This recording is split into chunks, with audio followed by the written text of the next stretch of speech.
Hello everyone, in this video we will learn how to rank in Excel based on percentage.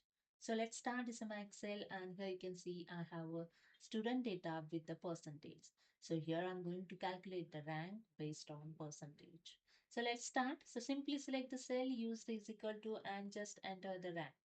And select the rank function here and select the first cell of the percentage column and use the comma. Then select the range of columns, full column range. Here I selected G2 to G21. G is a column and 2 is a row number. G2 to G21. 21 is a row number.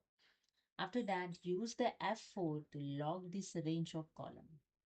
Then bracket closed and enter. That's it.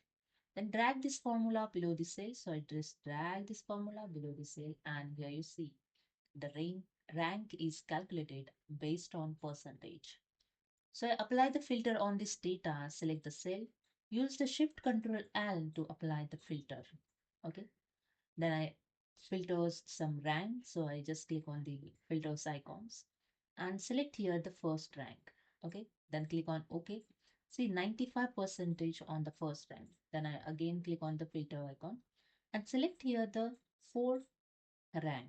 Okay, and click on OK. And see here 95 for first, 94 for 2, 92 is 3, and 90 is a fourth rank.